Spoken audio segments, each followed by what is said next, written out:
अब आप विश्वास नहीं करोगे, मैं इतना बुरा फंसा ना, अभी अल्टीमेट बुरा फंसा।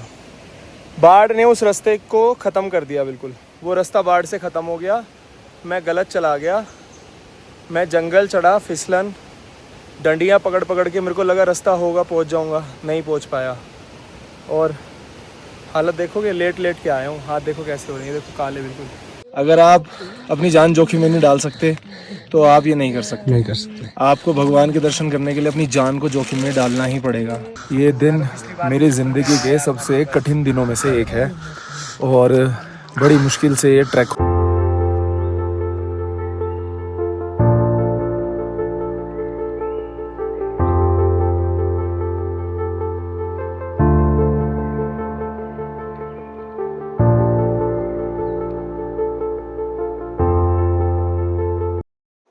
कहते हैं यात्राएं शरीर से होती हैं, लेकिन जब बात आती है श्रीखंड महादेव की तो ये यात्रा शरीर से नहीं, आपके मन से होती है, आपकी आत्मा से होती है। और जिस किसी को भी श्रीखंड महादेव की यात्रा करनी हो, उसकी आत्मा में भगवान शिव का वास होना बहुत जरूरी है। अगर आपकी भगवान शिव के प्रति रुचि नहीं है और भगवान को अगर आप नहीं मानते हैं तो यकीन मानिए ये यात्रा आप नहीं कर पाएंगे।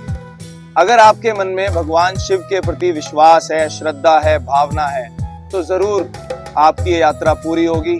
चाहे आपकी शारीरिक क्षमता कितनी भी हो, भगवान आपको जरूर दर्शन देंगे। तो चलिए करते हैं एक ऐसी यात्रा जिसमें भगवान शिव आपको श्रीखंड महादेव के रूप में दर्शन देते हैं। बोलिए हर हर महादेव। इस वीडियो के माध्यम से हम जानेंगे कि श्रीखंड महादेव की यात्रा आप कैसे कर सकते हैं, कैसे ये यात्रा आपके लिए सरल हो सकती है, किन किन कठिनाइयों का आपको सामना करना पड़ सकता है और आपकी क्या कुछ तैयारियां होंगी। तो ये वीडियो आप ही के लिए है जिसमें आप श्रीखंड महादेव की पूरी डिटेल्स लेंगे। हर हर महादेव। तो दोस्तों ये यात्रा शुरू होती है जाऊं विलेज से। जाऊं विलेज जाने के लिए आपको दिल्ली से बस पकड़नी होगी और दिल्ली से बस पकड़ के आप सीधा पहुंच जाइए रामपुर से आप जाऊं विलेज के लिए फिर से लोकल बस लेंगे और जाऊं विलेज से आप ये पैदल यात्रा शुरू करेंगे। लेकिन इस यात्रा को शुरू करने से पहले कुछ तैयारियां चाहिए। तो मैं आपको 3 चीज ऐसी मेन बताऊंगा जिनके बिना ये यात्रा असंभव है। सबसे पहला रेनकोट, आपके ट्रैकिंग शूज और तीसरा आपके पास अम्ब्रेला। अगर ये 3 चीज हैं आपके पास, और खाने पीने की बात हम बाद में करेंगे, अगर ये 3 चीज आपके पास नहीं है तो आप इस यात्रा को नहीं कर सकते। ये 3 चीज आपके लिए बेहद ही जरूरी है। तो हमेशा इस यात्रा पे जब भी जाएं इन 3 चीज का ध्यान रखें। तो चलिए यात्रा शुरू करते हैं। जाऊं विलेज से पैदल चलना शुरू करेंगे तो रास्ते में आपको छोटे छोटे रास्ते मिलेंगे, बहुत हरियाली मिलेगी और आसानी से आप पहुंच जाएंगे सिंघाड़, जो श्रीखंड महादेव की यात्रा का बेस पॉइंट है, जहां पे आपका मेडिकल चेकअप होगा। और अगर आप मेडिकल फिट होते हैं उस चेकअप के अनुसार तो आपको इस यात्रा को करने के लिए परमिशन दे दी जाएगी। लेकिन आपको इस चीज का खुद ध्यान रखना है कि यात्रा पे जाने से पहले खुद का घर पे ही एक टेस्ट करा लें और थोड़ा सा 1 महीने पहले चलना फिरना शुरू कर दें, क्योंकि ये यात्रा आपके लिए बहुत टफ होने वाली है। 1 दिन की यात्रा नहीं है, यात्रा है कई दिन की, और कई दिन की तपस्या है। यात्रा भी नहीं है, तपस्या है। तो चलिए, जब आप सिंघाड़ पहुंचते हैं तो सिंघाड़ से आपका ट्रैक शुरू होता है, जहां से आपको थोड़ा थोड़ा चढ़ना पड़ेगा, थोड़ी थोड़ी चढ़ाई शुरू हो जाएगी। और सिंघाड़ से आप चलते चलते करीब 3 किलोमीटर के आसपास जब आप जाएंगे तो आप पहुंचेंगे बराटी नाला पे आपको बहुत सारी चीजें खाने के लिए तो नहीं मिलेंगी, लेकिन हाँ, कुछ मैगी, कुछ पराठे, कुछ कोल्ड ड्रिंक की बॉटल्स और साथ में मिल्क ही आपको मिल जाएगा, और जिसकी प्राइसिंग भी करीब करीब 10, 20, 30, 40, 50 ऐसे होती है। जैसे फॉर एग्जाम्पल मान लीजिए आपको पानी की बोतल लेनी है तो जो नीचे 20 की मिलती है वो बराटी नाला पे 30 की मिलेगी, और पराठा 50 रुपए का मिलेगा, कोल्ड ड्रिंक 60 रुपए की मिलेगी। तो इस तरीके से 10-10, 20 रुपए हर चीज पे बढ़ते हुए चले जाएंगे और आप आगे बढ़ते जाएंगे। अब बराटी नाला से आपका मेन इम्तिहान शुरू होगा, क्योंकि यहाँ से आपको चढ़ना है धारचूड़ू की चढ़ाई। धारचूड़ू की चढ़ाई एक ऐसी चढ़ाई है जिसको चढ़ने के लिए आपको बड़े बड़े पत्थरों पे पैर रखना है, जंगल पार करने हैं और भी बहुत कुछ, आपने पूरा जोर लगाना है आपने इस धारचूड़ू की चढ़ाई को चढ़ने के लिए।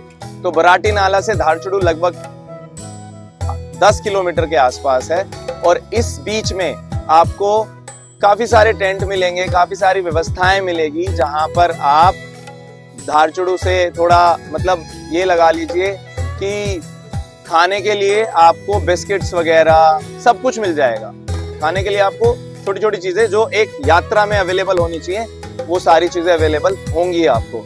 और सुबह अगर आप ये ट्रैक 5 बजे शुरू करते हैं तो करीब करीब 2 से 2:30 बजे तक अगर आप आराम से चलते हैं, थोड़ा रुक के चलते हैं, तो 2:30 से 3, 3 से 4 मैक्सिमम आप धारचूड़ू पहुंच जाते हैं। और अगर आपको लगता है कि आपकी इस शरीर में क्षमता है और आपके पास समय है तो थोड़ा सा आप और आगे जा सकते हैं। लेकिन धारचूड़ू से सबसे पहली चीज जो होगी वो होगी ये कि श्रीखंड महादेव के आपको पहले दर्शन होंगे। और जैसे ही श्रीखंड महादेव के आपको पहले दर्शन होंगे आपके शरीर की थकान मिट जाएगी और आपको ऐसा एहसास होगा कि आपने भगवान को पा लिया है। और ये आपका पहला पड़ाव पूरा होगा जब आपको भगवान श्रीखंड दर्शन देंगे और आप धारचूड़ू पहुंच जाएंगे।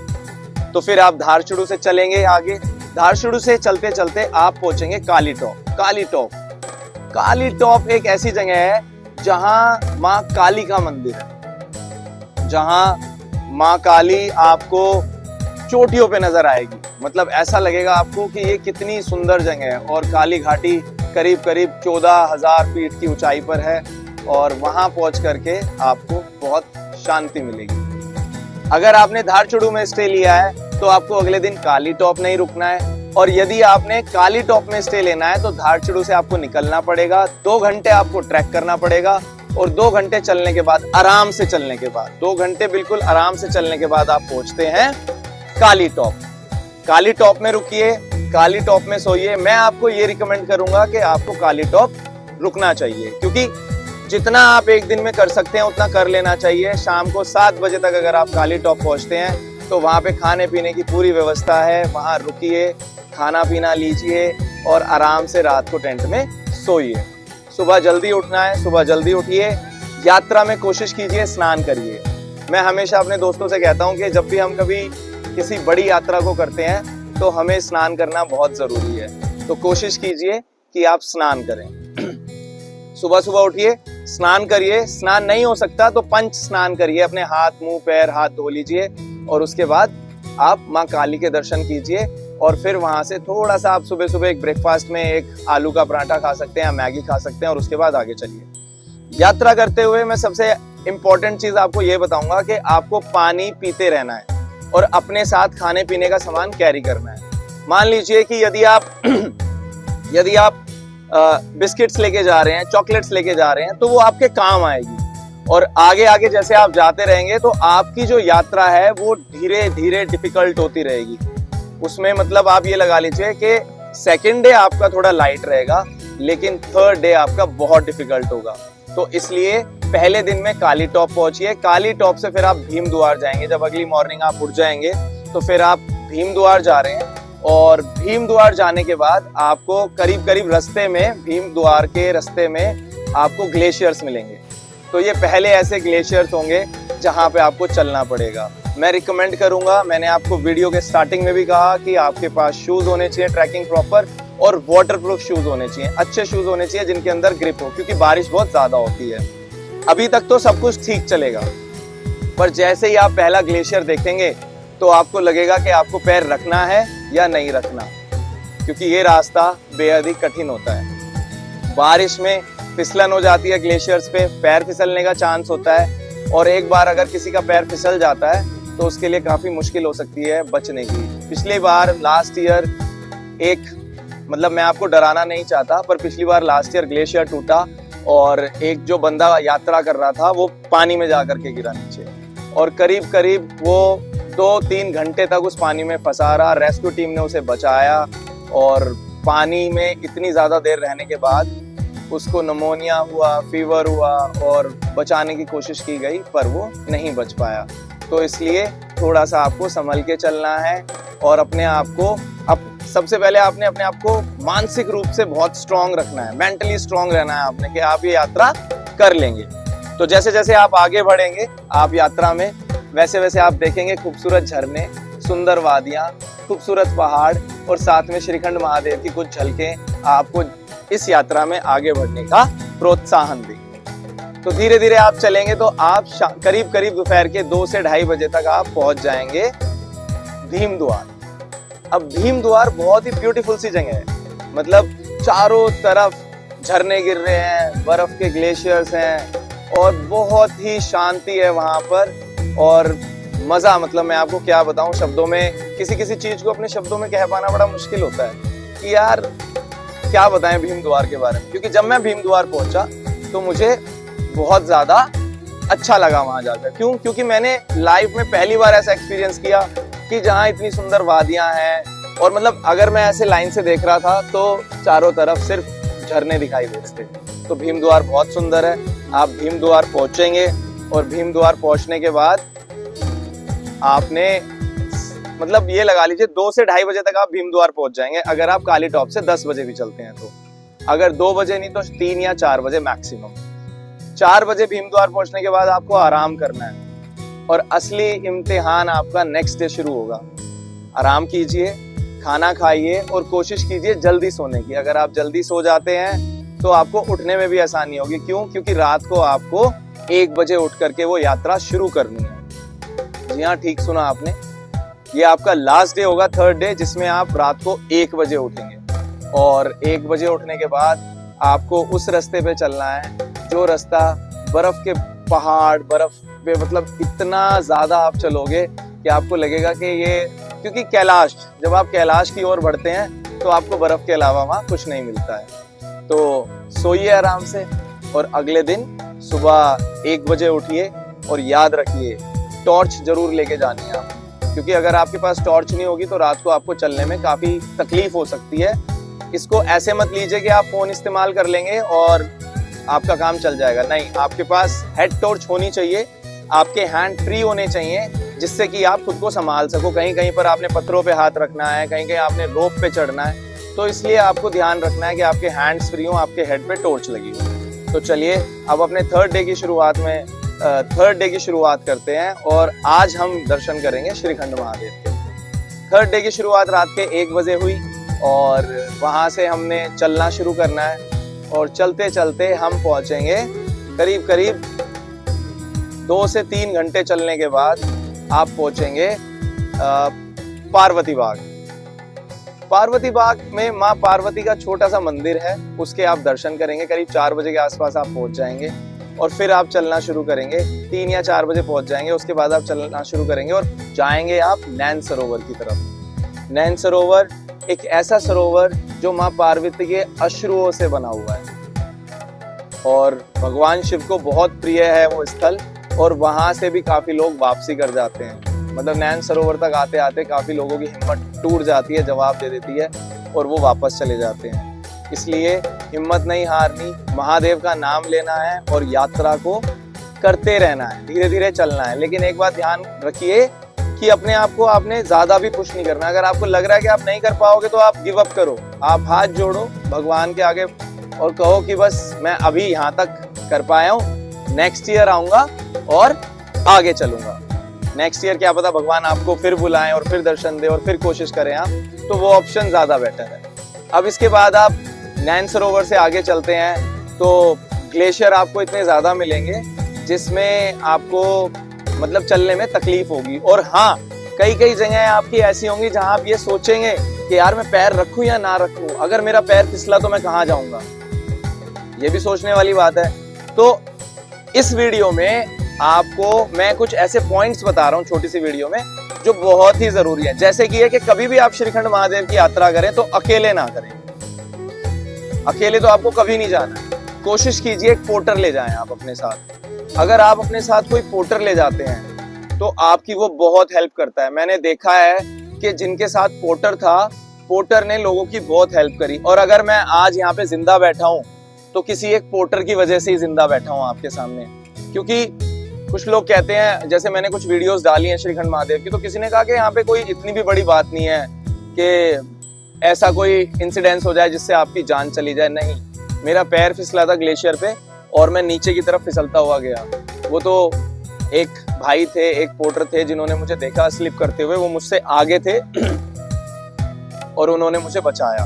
अगर वो नहीं बचाते तो मेरी जान जा सकती थी। और बहुत सी जगह ऐसी थी जहां मुझे हेल्प लेनी पड़ी। मतलब जैसे मैं चल रहा था तो पोर्टर को मैंने बोला यार थोड़ा सा मेरी भी हेल्प कर दो, क्योंकि मैं किसी पैकेज के थ्रू तो गया नहीं था, मैं तो नॉर्मली गया था। तो फिर मुझे ऐसा लगा कि यार मुझे हेल्प लेनी चाहिए, क्योंकि अगर हेल्प नहीं लेंगे तो दिक्कत होगी। मेरे कुछ फ्रेंड्स भी बन गए थे वहां जा करके, और मैंने पोर्टर से हेल्प ली। और कई जगह बहुत स्लिपरी था तो चल पाना बड़ा डिफिकल्ट हो रहा था। मेरे सामने काफी लोगों भी स्लिप हुए थे, मतलब काफी लोग स्लिप हुए थे। तो मैं यही बोलूंगा कि आप पोर्टर लेके चलें। तो नैन सरोवर से आप आगे जाएंगे तो बड़े बड़े पत्थर, बड़े बड़े पहाड़, बड़े बड़े ग्लेशियर आपने क्रॉस करने हैं। और बताऊं आपको कुछ ऐसा एक्सपीरियंस कि एक मेरे साथ दोस्त था मेरा, वो चढ़ रहा था, उसका पैर स्लिप हुआ और वो ऊपर से नीचे गिरा। तो शुक्र ये है कि एक बड़े पत्थर पे गिरा और वो बिल्कुल फ्लैट था, तो उसके शोल्डर में हल्की चोट लगी। इन केस वो नीचे गिर के और थोड़ा सा नीचे चला जाता तो उसकी जान भी जा सकती थी, उसके मतलब और काफी ज्यादा इंजरी भी हो सकती थी, क्योंकि कई पत्थर नोकीले होते हैं, सर में लग जाए, कहीं इधर उधर लग जाए। तो शूज का, आपके जो इक्विपमेंट्स हैं जब आप ये यात्रा करते हैं वो बहुत मैटर करते हैं कि आप मतलब कितना सामान लेकर के चल रहे हैं, कितना वेट है आपके पास, और क्या कुछ आपके जूते तो स्लिपरी नहीं है, आपके पास अम्ब्रेला तो है बचने के लिए, आपके पास रेनकोट तो नहीं है। क्योंकि बहुत सारे लोगों का क्या था कि उनके पास रेनकोट नहीं था, मतलब मेरे पास भी रेनकोट नहीं था, मेरी भी तैयारियों में कमी थी। और एक पन्नी सी डाली हुई थी, तो कुछ लोगों ने पन्नी डाली हुई थी, पानी अंदर चला गया, जिसकी वजह से बॉडी के अंदर पानी चला गया। अब एक बार आप बर्फ में चल रहे हैं, ऊपर से बॉडी के अंदर पानी चला गया है, यहाँ से कपड़े गीले हो गए हैं, आप कर ही नहीं पाएंगे।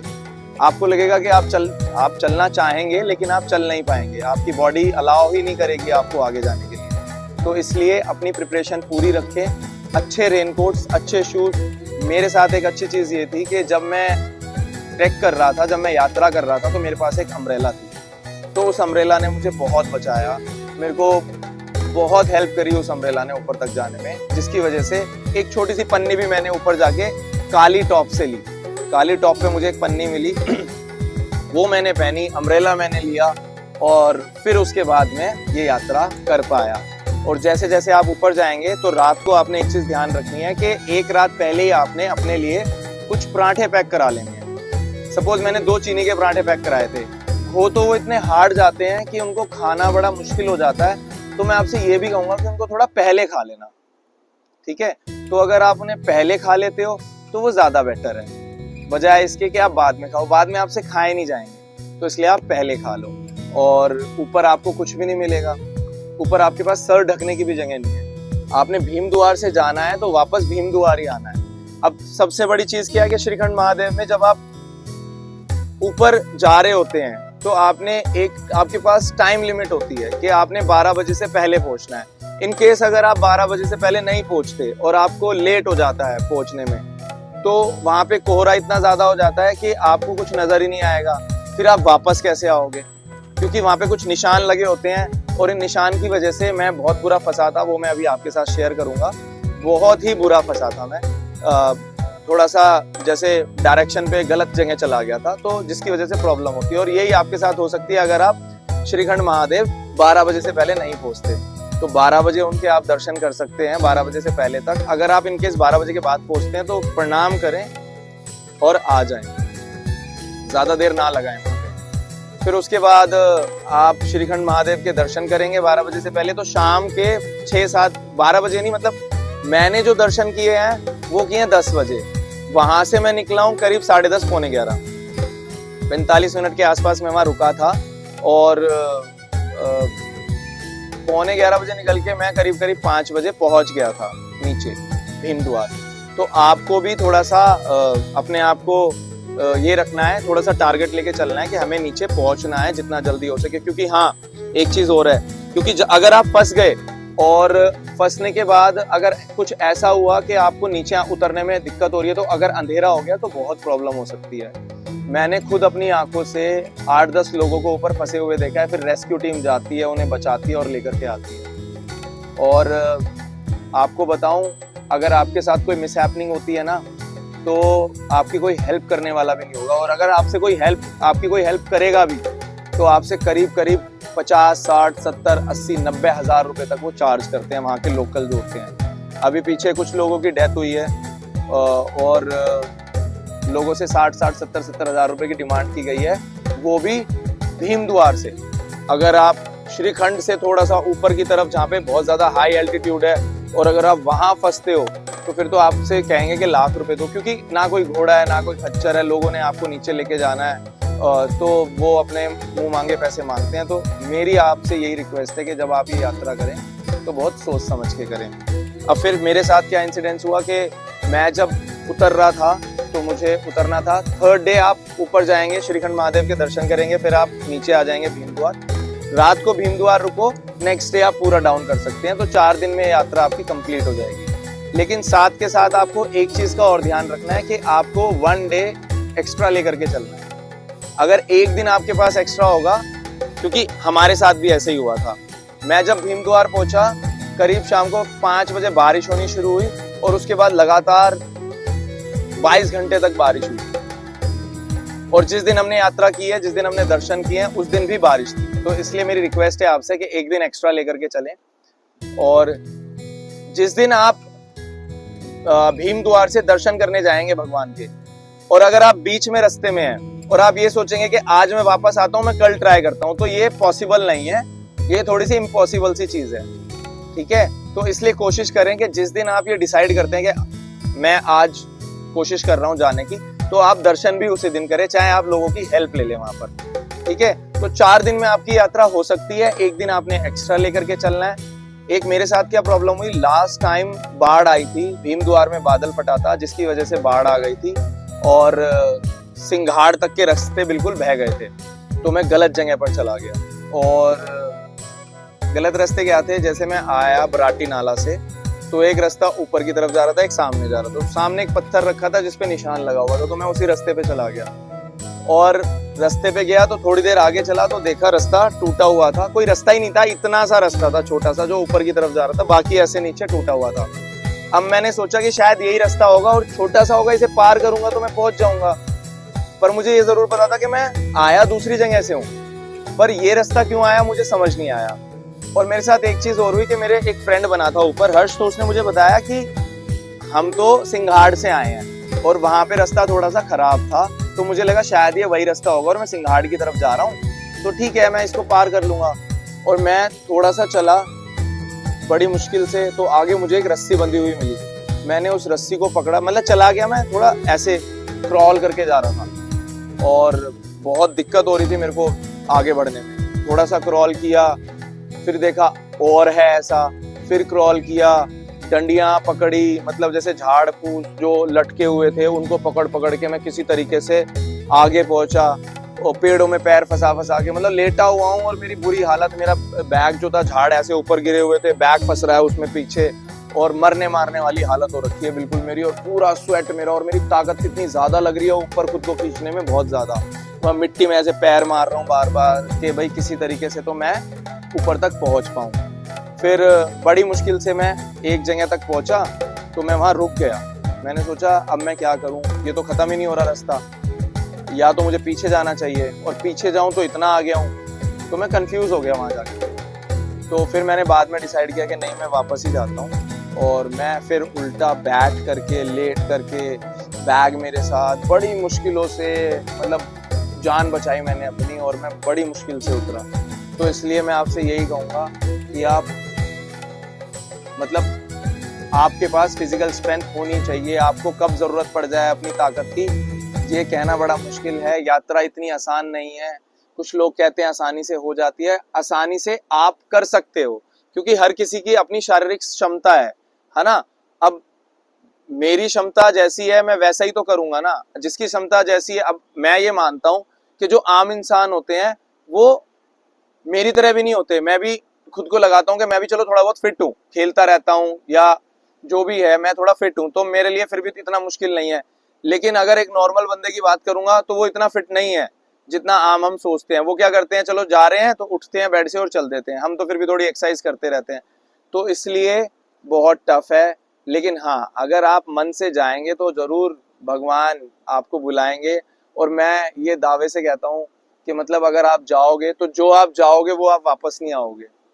जब आप श्रीखंड महादेव के दर्शन करोगे और वापस आओगे तो आप कुछ और हो चुके होंगे। तो कोशिश कीजिए जीवन में एक बार ये यात्रा करने की। अगर आपको किसी भी तरीके की हेल्प चाहिए या कोई भी जानकारी आप प्राप्त करना चाहते हैं, आपको पोर्टर की भी जरूरत है, तो आप मुझे मैसेज कर सकते हैं, मैं आपकी पूरी पूरी हेल्प करूंगा। प्लीज मेरे चैनल को सब्सक्राइब करें, आकाश माधव व्लॉग्स को सब्सक्राइब करें। और मुझे थोड़ी प्रेरणा मिलती है आप लोग अगर मेरा व्लॉग देखते हो कि मैं और भी कुछ बनाऊं। और अगर आपको लगता है कि कोई इन्फॉर्मेशन ऐसी है जो रह गई है, जो मैंने आपको नहीं दी है, तो आप प्लीज़ मुझसे कांटेक्ट कीजिए, मुझे मैसेज कीजिए, मैं ज़रूर आपकी हेल्प करूंगा।